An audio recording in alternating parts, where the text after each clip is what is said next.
I'm Chef Egg, and we're going to get underneath the shell of the most creative people in Baltimore. This is What's Crackin' with Chef Egg. Who's your favorite artist musically? Man, I mean, there's just so many. I was listening to Van Morrison. You get one, Scott. You get just one. Yeah, you get one. You get one to talk about. Man, I don't think I can do it one, man. I mean, I grew up listening to so many different artists that there's an artist for every mood I'm in. Mm-hmm. Like last week, I was listening to Van Morrison's newest record. It's a good one. Yeah, I mean, Van's been doing it since the 60s. And I'm not talking about the brown-eyed girl Van Morrison. I'm talking about the no guru, no prophet, like real spiritual Van Morrison. Mm-hmm. And his lyrics always get me. Bob Marley was very formative for me. Johnny Cash was the first live concert I saw. You saw Johnny Cash. Yeah, I was 10 years old. I saw Johnny Cash. Who the hell took you to a Johnny Cash concert? My dad. Wow. Yeah, my dad was a huge music lover, mainly country and Sinatra. But he took my brothers and I to see Johnny Cash probably a half dozen times. He's like, you will get educated today, boys. You will learn. And you have 5 brothers, right? 4 brothers. 4 brothers. Yeah, there's 5 of us all together. My mom took my brother to see Earth, Wind & Fire in the 70s. Oh, wow, that's some funky stuff. Yeah, so I grew up with all kinds of music, so I can never say one favorite artist. Mm-hmm. You know, I have a favorite artist every day. Yeah. It's different from the day before. And I'll zone out on that artist for a couple days at a time. Mm-hmm. Lately, I've been listening to a lot of Midnight, which is a reggae band from St. Croix in the Virgin Islands. And this guy, Vaughn Benjamin, is an amazing lyricist. So I've been listening to a lot of Vaughn Benjamin as well. What is the coolest live show you've ever been to? Ooh, man. One's got to stick out. Man. Let me just give that a thought for a second. No worries. Luciano, a reggae singer from Jamaica, has an amazing live show. Jimmy Cliff. Mm-hmm. I did see the Rolling Stones. How was that? At the Baltimore Arena. That was back in like 2006, and I never thought I'd get to see the Stones. Yeah. And there I was. My friend Sherry Fuller, rest in peace. She got tickets to go to the Baltimore Arena to see the Stones. And there's like 10,000 seats there. I believe there's 7,000 seats in that. 7,000. So to see the Rolling Stones was a moment for me. Because a couple of my brothers had seen them and I'd never seen them. And I thought I might never see them. Yeah. And man, the Stones, they were awesome. They crush it out every time. They were awesome. Yeah. I was in the concourse getting a glass of wine to chug before the show started. And I met this guy. And he looks at me and he says, "First time?" And I said, "Is it obvious?" He said, "Yeah, kind of." And I said, "Man, how many times have you seen the Stones?" He says, "I don't know, 55, 60. I don't really remember." Yeah. And he had all these backstage tour passes and laminates on his neck. And I said, what do you think they'll play?" And he looked at me sideways and he says, "Does it matter?" Yeah. And that really got to the heart of it. Like, when you see certain artists, they can play whatever they want, and you're going to have an amazing experience. It's like seeing a U2, or like seeing, I mean, I don't even know who's that big these days. Yeah. Like a Paul McCartney or something like that. Yeah, you know, or like a legendary jazz artist that's up in years. I mean, there's just certain artists that, if you're into music, it takes you away. Yeah, I saw B.B. King right before he passed. Oh, wow. And my friend had a free ticket. We went down to D.C. and I was like, whoa. That was amazing. That was truly amazing. You could see what the hype is about. Well, that guy oozed authenticity out of his fingertips. Just the tone that he got with his hand on the neck. People can't imitate it. No, never. But the honesty that comes from them as well. Yeah, it's real sincere. It's a sincere way of experiencing art. Yeah. Like 2 weeks ago, I was in the Baltimore Museum of Art. I had a friend in town. She said, "Let's go to the museum. I've been reading about it." Yeah, it's great. And I've been to the Baltimore Museum of Art, and I was not that enthusiastic about leaving the couch on a Sunday afternoon. But it took me about all of 7 minutes when I started going through one of the wings, and all of a sudden I'm standing in front of Van Gogh, which I've seen in Amsterdam, the Van Gogh Museum. But I believe it's Van Gogh. Yeah, Van Gogh. But that was 20 years ago when I was in college. So here I am in Baltimore, and I'm standing in front of a Van Gogh. And all of a sudden, I'm like, oh, I'm so glad I got off the couch. And then I see a Matisse, and then you see other artists that you don't even know who they are. Oh, yeah. But you're just standing there looking at the art, or you're looking at the African art from, 3rd century BC, masks and ceremonial things. And I don't know, if you're really into the arts, even if you're not an artist yourself, they transport you. Yeah. It takes you out of yourself. I always go in there and go, how the hell did they make this? Oh, man. What? in the world, like those big portraits that they have that take up the whole wall, like, Yeah. where did they even start with this? Right. And they started, they made a drawing. Right. And they got some paints, and hopefully they had a benefactor to help them pay for all of this stuff. And, the sculptures, the stone sculptures that are so smooth and beautiful. You're Yeah. like, How do you do that? Where do you even do that? Yeah. What goes on in your brain? And it's kind of the same thing. I listen to a Jah Works album, or I listen to a U2 album, or the Rolling Stones, and the quality is so high. And I think observing that art, observing the music, being part of it, you're like, I want to make that. I want to do that. How do I do that? Right. And I think it's the growth process of taking something, in music. Especially in music, something that you can record on your phone, to taking it to a beautiful studio and making it sound pristine. Yeah, pristine, or just more amazing than you could ever hope for. And you guys have recorded a bunch of albums. Yeah. And I know the last one was recorded in your basement. Yeah, we recorded several records for Jah Works right here in the basement, and then we take the tracks and we mix them somewhere else. Yeah. Because Mike, our bass player, is a really good recording engineer. He gets good levels, good sounds. And that's what every mixing engineer has always told me over the years. If you get a good signal and the mics are good and the recording level's on, then we can mix it anywhere. Yeah. And so you can send it to different engineers. Certain songs on the latest Jah Works album, Believe, they called for a certain mix. Yeah. One song was real rootsy, so we sent it to this guy. Or one song's a little more upbeat, so we sent it to that guy. And as you get older, you're just more confident in these decisions. When you're a younger guy, you're like, well, we want one guy to mix everything. And so the record comes out as a body of work. But now, as you get older, you realize, like, well, certain songs are different. So you want a different feel on those songs. And that's what's great. As you get older in your art and you're more confident and more secure in your own decision-making process, then it's more exciting. Now, how do you work with, in creating something like, a professional, body of music, 12 songs, a ton of money goes into it, ton of time. Yeah. How do you work with your band? It's not just you. Right. How do you work with these, really seasoned musicians? How do you guys work together to remain friends? Yeah. To move forward in your music? How do you do it and not kill each other? Well, when you're younger, a lot more of it is driven by your ego and your desire to be right. Yeah. And I think as we get older, there's a humility that comes into play now, and there's a gratitude. So we're all in our 40s, and some of the guys have families. So for me personally, when we come together and perform a show, or when we come together to record or to rehearse, I just have a greater sense of awareness of like what a miracle it is that we're even together to begin with. Whereas when you're in your 20s or 30s, you take that for granted, and so you're more tightly holding on to your idea, and you defend it against all outside threats. So your guitar player or your drummer can be an outside threat when you're younger, but as you get older, you realize that these people aren't challenging you; they just want it to be as good as it possibly can be. So you have a greater awareness of the blessings that are really happening right in front of your eyes. To be together, first and foremost, to play a show is a blessing. Then to be together in the basement working on a song for a couple weekends in a row, that's a blessing. And then when you record it and you send it out to St. Croix in the Virgin Islands to be mixed by one of the greatest reggae engineers working today, that's a blessing. Yeah. And you get the mix sent back over the internet, through a file sharing site. Yeah. And you think, wow, we used to have to drive the 2-inch tapes down to DC to get mixed, and now we're sending them through the ether, and then they're coming back with the final mix, and it's all just a blessing. Yeah.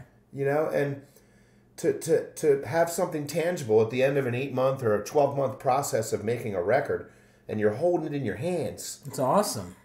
Whereas 12 months before, they were just ideas in your mind, or in your heart. That it's just unreal. And do you ever get the money back that you put into it? You don't even, at the end of the day, doesn't matter. What are you going to do? You're going to make it regardless. Yeah. You're going to make the music. You're going to create the art. And whether it comes back to you tangibly, it's not even of concern anymore. You just do it. Yeah. You just do it. And there's a peace that comes from that. You know, you can kind of let it go and just let the process be what it is. And you're not so wedded to the outcome. That's what's awesome. I can dig it. Scotty P. Yes, sir. Have you ever been arrested? Twice. How did that make you feel? Humbled. Yeah. Humbled. Yeah. You want to know what for? I'd love to know what for. In 2007, I had a little unfortunate evening where I had too much to drink. Yeah. And I was going home to my new apartment that I had just moved into that day. And somewhere between the bar that I ended the night at and the apartment a few blocks away, I lost the keys to my new place. And I was trying to break into my own place. Oh, yeah, I get you on that one. And the neighbor I lived on a roof. And the neighbor across the roof called the police thinking there was someone trying to burglarize the apartment across the way. And next thing you know, there's about 12 police with me, guns drawn, me against the brick wall. And that was a humbling moment. You know, you get humbled and you realize, like, you really need to watch yourself. Yeah. Regulate. Just being safe and, you know, talking about, you know, substances, whether they be, you know, marijuana, whether it be alcohol. Yeah. How do you think those things, you know, sometimes those things can be, you know, something that kind of energizes an artist. Oh, yeah. You know, a shot of whiskey and a toke of whatever you like to do, you know, can bring a new vibe or a new energy to a situation. But too much can be too much. Yeah, it's a fine line. I remember being a little kid and hearing my mom and my brother talking about Keith Richards. Yeah. And saying how, like, oh, well, substances might fuel the creative process. Yeah. As you get older, you realize that that's not really true. I think, you know, they can be an accelerant to anything, but more often than not, as you get older, if you're still in your 40s and 50s and you're relying on a substance to fuel your creativity, then you kind of miss the point. Yeah, you might not be that creative. You're not that creative if you're relying on some substance to do that for you. I think any kind of celebratory use of any of the vices that you just have to really watch it, because as you get older, like, it's so hard, man. The next morning is hard. It's the law of diminishing returns. Yeah. When you're in your 20s, you can do whatever you want, basically. Yeah. In your 30s, you can still do it, but you start getting that nagging thought, like, well, wait a minute. And once you get to your 40s, like, the hangover is just not worth it. It's awful. You know, every couple times a year, I'll have one of those mornings, and I'll think to myself, dear God, like, you just can't do this anymore. I know. I've got kids at home. Oh. And when when we play music and I get home at 2 a.m, you know. They don't care. No, they don't care. They don't know. And they shouldn't know. It's not any of their business. Yeah. Your business at 6:30 in the morning is to be dad. To be present. Yeah, absolutely. I know, you do, work with school children. Uh-huh. And you know that they need that love from you. They need your undivided attention. Yeah. And those hangovers, you can't get the work you need to get done as a creative person. The ironic thing about a hangover, in my 7 years of teaching kindergarten, is that a couple times I went to school very hungover. And if anything, it made me ultra productive on those few days that I was not feeling my best, because you want to compensate and you want to put the best effort out as a way to stave off whatever it is that you're feeling physically or emotionally. Oh, I can't let anyone see. But yeah, if you're addicted or you become dependent on those things, then there's no way you can sustain that. I think a hangover is a good reminder for people who don't want to go down that route. Yeah. Like, hey, wake up, bro. Get your act together. The hangovers make me feel bad, but they make me feel so sad about myself. Oh, well, I mean, you think about the psychology of any kind of substance. And I said it a minute ago, you get the law of diminishing returns come into play. And there's a direct link between alcohol and depression. Yeah. So the day after like a hard night of drinking, you're going to question your whole entire life. Everything. And everything is in a microscope, and you just feel so bad about your life. So you never feel good the next morning. I think that's God telling you, like, yo, keep this in check, because this is what's behind door number 1 if you keep doing this. I mean, it's great to tip a few back, but when you wake up the next day and you're questioning your entire life, then you probably had too much. Absolutely. Yeah. What is you play a gig, sometimes you get off late and you've played your gig and you're tired, you're humping equipment around. Oh, yeah. What is your favorite thing to eat after you've played a really great gig? Oh, man. Because to me, food is always the reward. Yeah, for me too. I mean, I think mashed potatoes and gravy sometimes. Mashed potatoes and gravy, that's what you want? Well, sometimes, if I finish a show in Columbia and I pop into Mick O'Shea's for a Guinness or something and the kitchen's still open, I'll get like a French dip. Oh, boy. A little French dip sandwich with some mash and gravy. Yeah. I mean, it's pretty comforting. Ramen. Yeah. Been getting into my ramen lately. I took you for your first faux noodle soup. The pho is great. Phenomenal, right? Phenomenal. Yeah, but I went to the place at Mount Vernon Marketplace, the ramen spot there, and talk about restorative. Yeah. The day after you've been out, go get some ramen the next day. That bone broth. You're good. That bone broth. Yeah. Oh, man. And the protein in there really gets you going. It's a healer. Yeah. It clears you out. Do you like to cook? I love to cook. I cook all the time. What's your favorite thing to cook? I love cooking on the grill lately. I started getting serious about my grill game, so I'm using all natural wood charcoal. I got the coal chimney that I'm doing. I told you about that chimney, didn't I? The chimney's the real truth. I like cooking a lot of Italian stuff. I love making lasagna. I love roasting chickens and then making the bone broth the next day. Absolutely. Yeah, I think the kitchen is like where it's at. It's a place where I feel really comfortable. And being an artist, if you're kind of on the economic fault line at times of the year, the kitchen is where you can feel like you're still a rich man. Yeah, oh, absolutely. If you have all your ingredients set up and you know what you're going to cook today is going to feed you for another week. Absolutely. It's very comforting being in the kitchen. I think, just like the music, with food, you're giving back that positive energy. Oh, yeah. I know, you like to have friends over, you like to hang out, and they have such a great time. And we've been over here with food, and you're playing the guitar. It's the best. Yeah, it's absolutely the best, and you can't pay money for that. Nah, we had a little mixed grill party last Thursday, some friends of mine, and it went from being maybe 2 or 3 people invited to about 8. Yeah. And I kept trying to get people to go in the living room. Yeah. Like, hey, spread out, go sit on the couch. They want to hang out with you in the kitchen. Everyone stayed in the kitchen. And then after we got done eating, started washing the dishes, and the music comes on. Yeah. And next thing you know, there's flamenco dancing and salsa dancing in the 2 or 3 square feet that we have to work with. Move the table out. Yeah, and it wasn't until we bumped elbows and asses for a couple minutes dancing that people are like, all right, let's go take a soft seat. Yeah. And then that's when someone said, hey, can you play a song? You have a guitar? And one song turned into 3, turned into 5, and like 8 or 9 songs later, I looked around the room and I said, man, this is so much fun. Yeah, you can't pay money for that kind of fun. Oh, it's so great. Money helps when you got to buy the wine and the food and stuff. Yeah, the supplies. But just getting the people together and your skills, whether you're a cook like me or a musician, and all that energy, I think like you could go out and spend $1,000 and still not have that much fun. It wouldn't be as much fun. Yeah. I was talking to a friend last night about New Year's Eve, and when you get in your 40s, like I don't want to be in a bar or a club. Yeah. And I think what I'm gonna do is what I did last Thursday. I'm gonna grill something. I'm gonna have some wine, have some music, and that's just the best feeling. When you're surrounded by people that you care about, you can just really enjoy the simple things. And it sounds cliched, but the best things in life are free. So if you have music and you have food and you have a little wine and you have company, you're a rich man. Well, Scott, I want to thank you for being on the first interview. Thanks, Egg. Of What's Cracking with Chef Egg. Well, I'll tell you what, Chef, you're a very good interviewer. Thank you very much. And you're an excellent singer and songwriter.